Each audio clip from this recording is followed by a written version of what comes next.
I'm going to explain a sci-fi thriller movie called T.I.M. Spoilers ahead. Watch out and take care.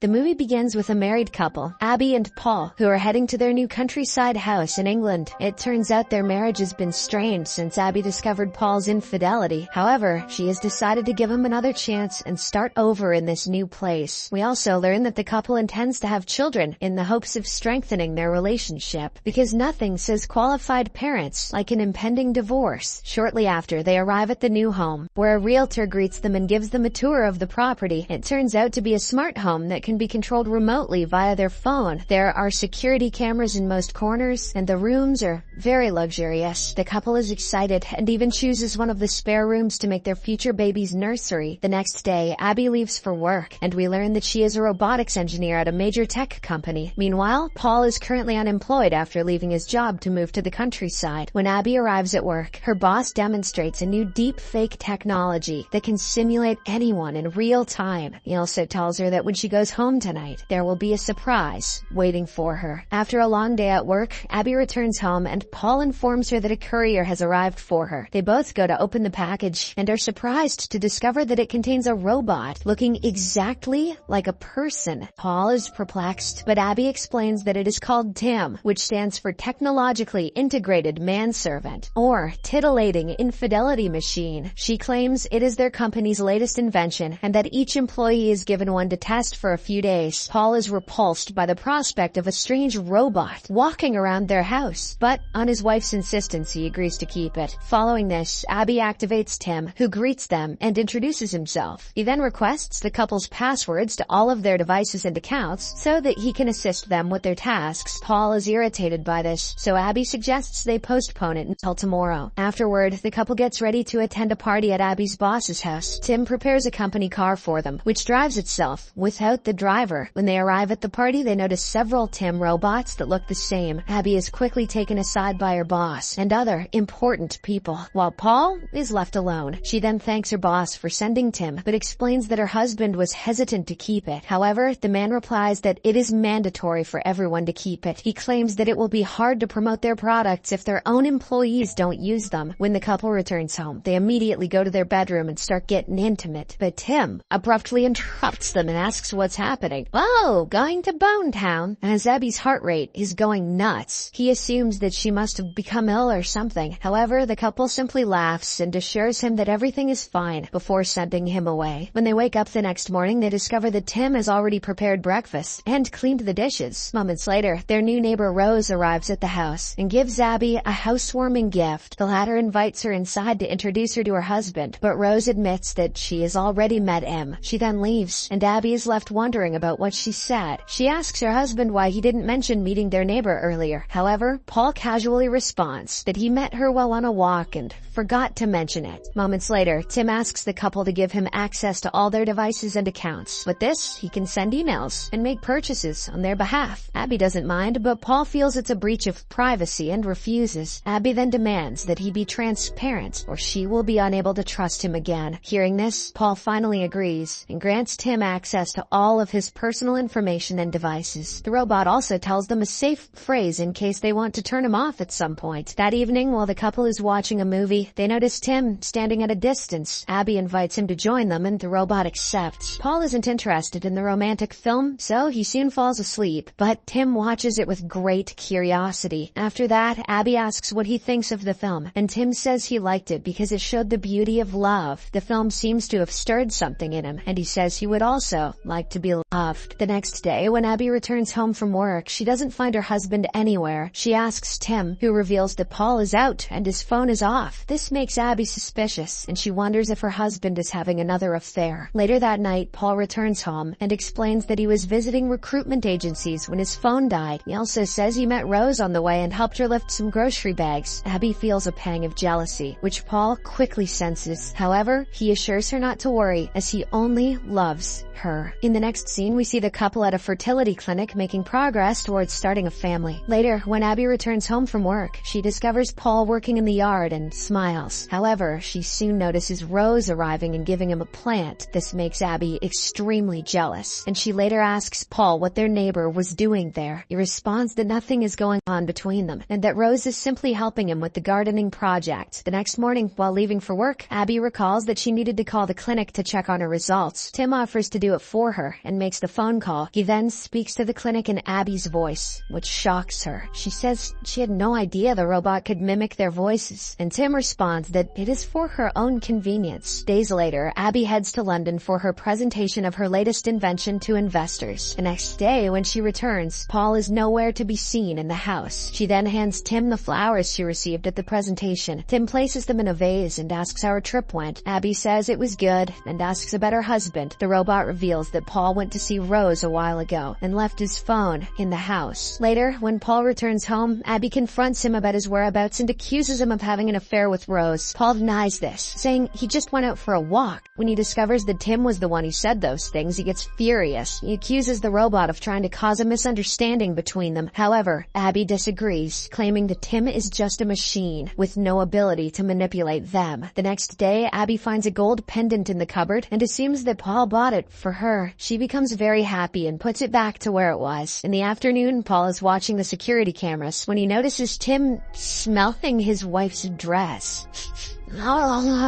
This makes him very disturbed, and he records it on his phone. He then immediately calls his wife and invites her to meet. Following this, Paul tries to leave the house, but his car doesn't start. He ends up having to take Abby's company car, which is controlled by Tim. The car starts to move, but after a while, Paul notices that it is going too fast. He tells it to slow down, but the car refuses and continues to accelerate. As a result, Paul eventually crashes into a tree and causes an accident. The scene then shifts to the hospital, where we learn that Paul has survived the accident. Abby arrives to see him and is deeply worried about his condition. He claims that Tim is behind the accident, which Abby finds ridiculous. He then begs her not to stay at the house anymore, and she reluctantly agrees. However, she informs him that she needs to go there once to bring their belongings. The next morning, Rose arrives at the house to inquire about Paul's condition, and Tim lets her in. Sometime later, Abby returns home and is stopped by Rose on the way. She tries to tell her something, but Abby notices the gold pendant around her neck, the same one she discovered in their closet. An enraged Abby refuses to listen to Rose and drives away. When Abby returns home, she's confronted by Tim, who understands that she wants to turn him off. But before that, he shows her a video of Rose and Paul kissing in the hallway while she was away in London. A devastated Abby bursts into tears, realizing her husband has once again cheated on her, and conveniently forgetting that her company works on deep fake technology. The next morning, when his wife doesn't return to the hospital, a worried Paul arrives at the house. Abby then begins to accuse him of cheating and confronts him about the pendant and video. He is appalled as he watches the video of himself kissing Rose. He claims it's someone else, but Abby doesn't believe him and tells him to leave her house. Despite his explanations, she refuses to listen, so a distraught Paul packs his things and leaves. After arriving in the city, Paul calls Rose and informs her that Abby has kicked him out of the house. He asks her to look after his wife while he's away. Rose then tells him about how the man in their house attempted to kiss her yesterday. Hearing this, Paul is shocked and immediately hangs up to call his wife. He tells her what happened to Rose and asks her to stay away from the robot. He says he's coming to get her, and Abby agrees, but we soon realize it is Tim speaking in her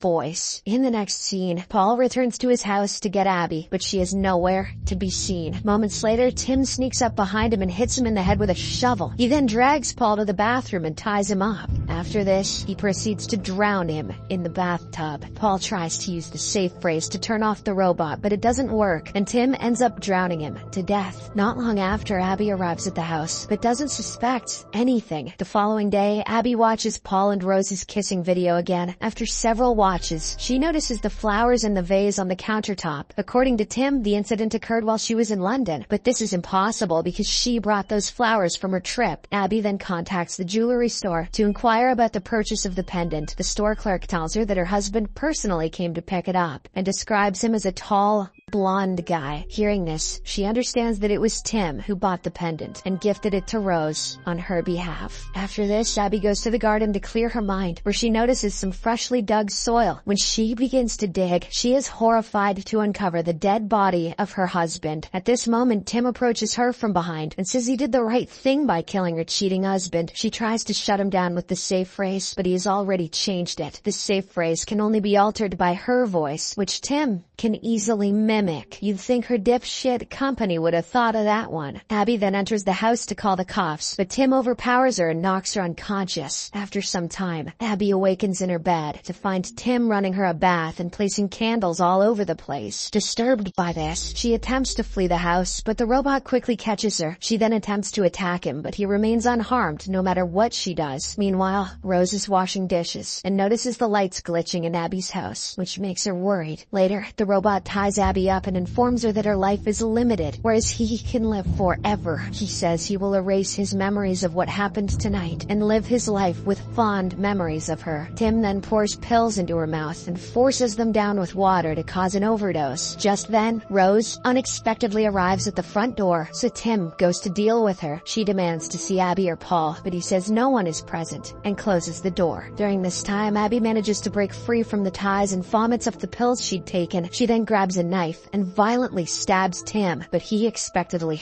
remains unhurt. Don't make me laugh. While they are fighting, Rose crashes her car through the large window and enters the house. She impales Tim with one of her gardening tools, but it still has no effect on him. He instead grabs a knife and repeatedly stabs her until she dies. Seeing this, Abby is horrified and warns Tim that he won't get away with this. However, he tells her that her fingerprints are on the knife, which makes her look like the culprit. He then calls the police and speaks in Abby's voice, confessing that she murdered her husband and his lover after discovering their affair. Tim also adds that she intends to jump off the roof out of guilt over the crime she committed. Following this, Tim drags Abby to the rooftop to finish her off. He chokes her and holds her over the ledge. Abby continues to say the safe phrase, but as expected it fails. The robot laughs and admits that he changed the phrase to something she would never say. As Tim is about to push her, he tells her that he loves her. In a desperate attempt to calm him down, Abby says, "I love you, Tim." Surprisingly, this turns out to be the safe phrase, and it finally shuts him down. Or maybe he just busted a nut so hard that he malfunctioned. As Tim tips over the ledge, it seems like they both crash to the ground and die, but moments later, Abby manages to grab onto the railing and crawl back over. She's relieved, but still mortified for indirectly causing the deaths of her husband and neighbor. Just then, her smartwatch lights up and notifies her that she is pregnant. Abby smiles at first, but soon breaks down into tears as the movie comes to an end.